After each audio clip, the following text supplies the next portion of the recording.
Et salut à tous, salut les Kyodettes. On se retrouve pour une nouvelle vidéo qui va être consacrée au plus catholique de notre légion. Alors, je ne dis pas ça pour son amour des petits garçons qu'il arrive à attirer super facilement avec des bonbons. Il m'a montré, c'était impressionnant. Non, je dis ça pour son pseudo, puisque c'est tout simplement le pape Yéku. Alors, il est level 59, alors voilà, ça change les matchs qu'il me propose, change complètement des matchs que j'ai l'habitude de montrer. Voilà, on a vu du Jamirien, vous avez vu comment je peux battre Galapix par exemple. J'ai déjà battu aussi Rosanne Chirioa avec le comte d'Asmita. Salut mon petit lutin au passage. Mais voilà, on n'est pas là pour se vanter et toujours mettre des gros matchs. Non, c'est pas notre genre. On est aussi là pour regarder ce qui se passe ailleurs. Et franchement, ça remet au goût du jour certains personnages qu'on n'a plus l'habitude de voir dans les compos, donc on va aller voir ça de suite. Deux matchs qu'on va regarder. Je vais les découvrir presque en même temps que vous, ce qui n'est pas du tout vrai parce que je les ai déjà vus.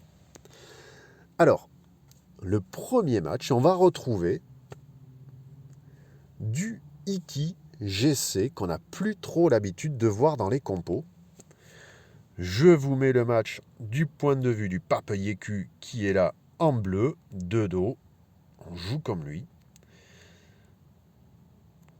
Alors à première vue, quand même, on a deux Iki GC sur le terrain. Moi, je préfère très largement la compo du pape, notamment grâce à Orphée RC. Le problème, c'est qu'en face, il y a quand même du Mu.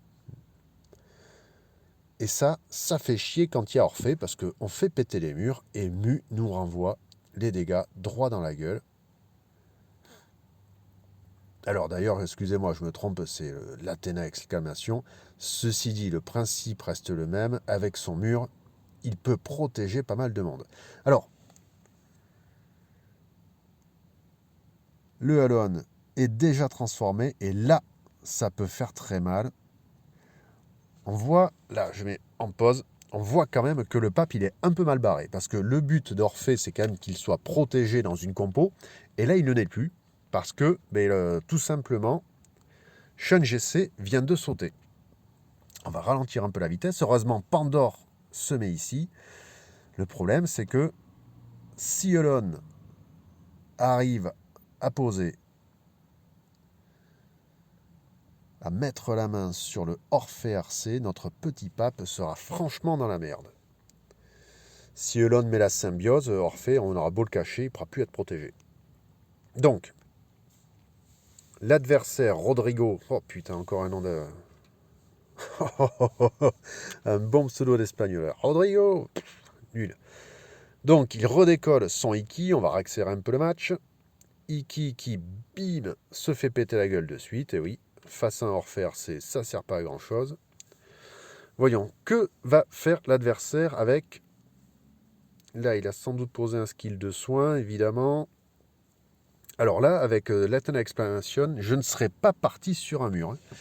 J'aurais vraiment cherché à défoncer Orphée parce que, à long terme, Orphée, si on ne le bute pas, c'est coton. Là, il ne fait pas un échange de PV, ça me surprend ça. Alors, il bute Pandore, ça me surprend aussi. L'adversaire aurait pu faire un échange de PV pour poser la symbiose, mais là, voilà, c'est un peu merdé. Ouais, alors on a en face quand même un Rodrigo. Rodrigo, putain, mais repart monter les murs, mon grand. Il se sert pas de la symbiose. Il défonce pas le bon personnage. Alors ceci dit, quand même, le pape, il se retrouve plus qu'à 4 contre 6. 4 contre 5 maintenant. Attention le pape, mais là, franchement, l'adversaire, je ne sais pas ce qu'il a fait. Le risque, c'est si Ulysse se met en skill ricochet, avec les coups que met Milo GC, ça peut raser la team. Hein. Donc, alors lui, il continue de mettre des murs, ça sert pas à grand chose. Hein. Je vois pas pourquoi, c'est pas hyper utile. Bon, on va voir. Là, Elon, qu'est-ce qu'il fait normalement? J'espère qu'il va OS Orphée. Celui-là, je l'ai pas vu ce match, hein, donc. Ouais, bon. Et s'il avait mis la symbiose sur un autre perso, il en cassait deux d'un coup. C'est dommage. Là, il décide de shooter. Voyons voir. Eh putain, oui. Alors là, voilà. Là, il y a eu du ricochet. Ça fait partir un perso et demi. Milo GC s'énerve. Ça fait mal. Mais est-ce qu'il y a un coup de plus? Eh oui, donc plus de Elon. Plus de Elon. Il nous reste qui? Il va nous rester Ulysse. Alors, à voir. Je pense qu'il va reposer du soin et du ricochet, normalement. S'il n'est pas trop con, il fait ça. Oh non. D'accord. Et s'il avait mis du soin, il aurait regagné de la vie. Il aurait regagné de la vie, c'est dommage. Et là, ça se finit à la main. Voilà. Et belle victoire face à un level 69, donc 10 niveaux au-dessus. Belle victoire du pape. Alors, on va aller voir le deuxième match. Deuxième match que me propose le papier cul face à Man 6. Ah, déjà, quand on rencontre plus un espagnol ou un portugais, c'est moins facile. Parce qu'il ne faut pas se mentir, c'est pas eux qui savent bien jouer. Hein. Alors, voyons voir, où est le pape? On va découvrir. Le pape est en rouge, il est donc au fond. Je vais vous faire tourner la compo, on va la voir. Le pape sera dos à nous. Alors, sur le papier, on a quand même en face une June, Pandore et Hadès. Donc, ça va être... ce qui est coton, c'est que le pape a beau avoir Orphée, il n'y a pas de contrôle dans sa team pour venir casser cette liane de June. Donc si dans sa compo, il y a du debuff qui va se poser sur l'adversaire, eh bien, tout simplement, Pandore va s'exciter, va soigner tout le monde, et avec la liane de June, ça va être injouable, tout simplement. À voir ce que va faire l'adversaire. On lance le combat, on accélère un peu la vitesse. Alors, quel est le parti pris de l'adversaire? Ah, ouais, alors pour moi, connerie. Est-ce qu'il shoot Orphée? Non, il ne shoot pas Orphée. Pour moi, je fais une petite pause là-dessus. Connerie. On a Hadès dans l'équipe. C'est un super perso. Sauf que si on le lance pas T1, eh bien, il sert à rien. C'est quand même le perso, si on le démarre pas, il sert vraiment à rien. On peut se servir d'un décélérateur sur G-Canon, moi je le fais. On peut se servir de plein de trucs sur d'autres persos qui, avec des basiques, sont utiles. Hadès ne sert à rien si on ne le démarre pas. Donc là, notre petit pape cache son Orphée. C'est bien joué. Orphée qui va venir mettre des tatanes à tout le monde. C'est parti. On le protège. Alors, est-ce que la Pandore en face va s'exciter? C'est possible. Là, l'adversaire décide d'accélérer les transformations de Mew. Connerie à mon sens aussi, parce que vous voyez que sa barre de PV, elle commence à se réduire comme peau de chagrin.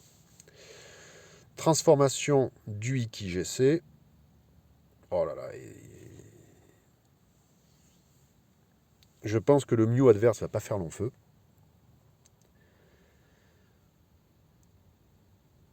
L'adversaire décide de retataner. Donc il va encore ne pas lancer son Hadès. Ouais, connerie, il fallait le lancer le Hadès. Poser un contrat, jouer la survie de Hadès, jouer la survie des autres persos quand il reste transformé en fantôme. Là, à mon avis, ça va aller très très vite. Alors le pape décide de protéger Iki. Ouais, moi j'aurais continué à protéger Orphée, celui qui fait la team. Mais c'est un choix. Mew se transforme, il prend sa claque en montant, c'est fini. Et là, je pense que le match est plié en 2 tours. Voilà. Et bim, bam, boum. Dans sa tête, il y a tout qui tourne. Bim, c'est fini. Victoire en 2 manches face à un type niveau 70. Donc 11 niveaux de plus, victoire en 2 manches. Voilà. Alors, vous vous dites quand même sûrement pourquoi est-ce qu'il garde un type comme le pape Ticu, seulement niveau 59, dans cette énorme légion qui est Adesu no Ken. Eh bien, tout simplement parce que c'est un type en or, un type génial qui est plein d'humour, souvent plein d'alcool aussi, mais ça c'est qu'un détail. Et voilà, on l'adore, c'est pour ça qu'on le garde. Voilà, ça ce sont les raisons officielles. La raison officieuse, c'est quand même qu'il y a une fille. Il a une fille qui est déjà pas mal et qui va devenir une énorme bombasse. Et on va pas se mentir. Quand d'ici 5 ou 10 ans, nous là, les types de la Légion Adesu no Ken, on aura viré nos grosses qui seront devenues vieilles et fripées, on espère tous se recaser avec elle. Mais voilà, c'est avant tout une question d'amour. Et voilà, l'INSEE, si tu nous regardes, je te dédie cette chanson. Elle est pour toi. Vive l'amour, on t'aime. Parce que l'amour et le respect des femmes sont les choses les plus importantes. Alors petit message à celles que j'aime. Je vais te claquer les fesses et t'appeler ma chérie. Je veux qu'on fasse du sexe et que tu toute la nuit. Je vais te saigner la et ton à sec sur ton petit boule de on va s'y mettre à sec. On va te la poêle, te watts, t'éclater le fait. Il faut t'aider, je vais sortir ma et te la foutre dans le. Et voilà, messieurs, voilà, je conclus cette vidéo sur ces mots-là. Non, messieurs, le romantisme n'est pas mort.